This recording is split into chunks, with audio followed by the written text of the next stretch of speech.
inventive kid? Or did you always come up with things? No. Really? No. Because I don't think that you would. Because I think you're a genius. I mean, I can invent characters and stuff, but as far as like physical things that actually improve life. No, you do. You improve life. I mean, please, Family Guy. Hello, has improved all of you know, that's exactly what the Catholic Church says.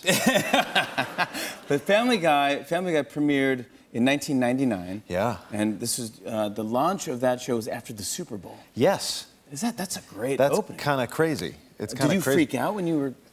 You know, yeah. I mean, it was. I had nothing to compare it to at the time. Like, I didn't realize I was having this sort of Mr. Magoo career where, like, I'm driving and the support strut comes into place just at the right time so I don't go off a cliff. Oh, my God, a Mr. Magoo reference. Yeah. That's the only time all year I'll ever hear a Mr. Magoo reference. Yeah, Jim enjoy, kids. But, I mean, to get that position is a coveted spot. Yeah, it also so often spells doom for so many shows, but it's you know, because the buildup is so strong, and then you're after the Super Bowl and there's all eyes on you.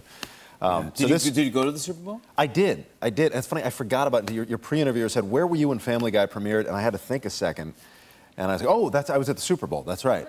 So you actually were there. Yeah, and it was that good a game that I. Yeah, so you really. It was literally at the Super Bowl. I mean, you're and I forgot. Mr. Football. I can't get enough of it. I want to show a picture. This is a picture of you in 1999 when it started. Do you remember this dude? Look at that. Isn't that something? Look at that hair. There's Sherman. Where's Peabody? What was this from? Which one was the kid? Which one was the dog? Yeah. I should know that, shouldn't I? I should know too. I think Peabody was the dog. Okay, good. That joke works. But you had the Caesar. Yeah, I had the Caesar haircut. I did that too. Did you really? Yeah. That was the thing to do. It was the thing to do. And it was easy. It was so easy, but you had to have George Clooney's face to pull that off. You did. You had to have a certain bone structure. Yeah. Tell me about the Orville, though. Now, this is your new show. You're launching another show. You've launched now a bunch of shows and movies. I mean, and records and tours. I mean, you've done this. So this is a big deal. But this is something that you've had for a while. Yeah, this is one of those things that when I look at it, I'm like, okay, this is kind of what I came out to Hollywood to do. It's sort of a new kind of thing. It's been billed as kind of a hard comedy. It's actually really not that. It's kind of it's an hour-long sci-fi comedic drama that kind of takes its science fiction seriously and kind of casualizes it at the same time and adds some laughs. Are you a sci-fi? You're a sci-fi. I was. Yeah, I was a big sci-fi fan in high school and college. Like Star Trek? Star Trek, Twilight Zone. You know, I think I even watched Sequest once or twice. That's how, how deep into it I was. But I've heard different comparisons of this show being almost like Guardians of the Galaxy, where it's like it's funny, but it's also there's actually story into it as well. Yeah, I mean that was a model obviously that we looked to. You know, what's the TV version of that? Because if you look at that movie, I mean it's a great adventure movie that happens to have comedy. Yeah. And so we're trying to do that for TV, I guess, is the. Well, what is the idea behind the Orville?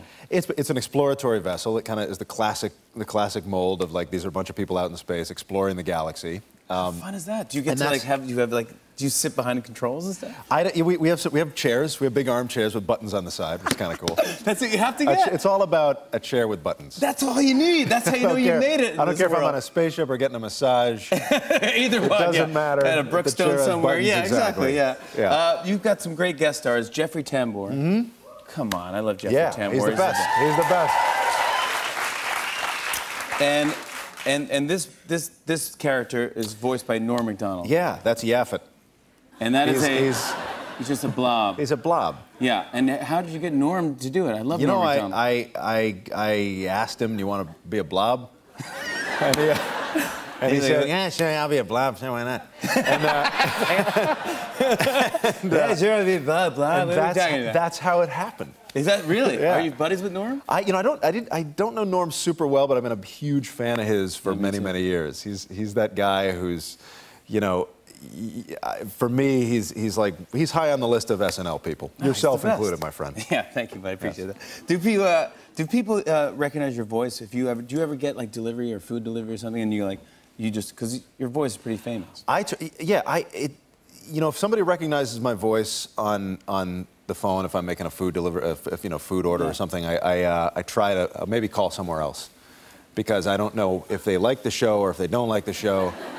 And you gotta be good. Yeah, you gotta make sure that whoever's handling your food is your friend. You're like, Can I order a pizza, please, with pepperoni on it? Yeah, yeah. By the way, that's a good idea. That's what I'll do from now on. From now on, you're a Southern gentleman. Uncle Tex ordering ordering from the good earth. So the Orville, when is it? This Sunday at 8 p.m.? Yeah, this Sunday Fox, at 8. The Orville. Fox. Everybody, Seth MacFarlane.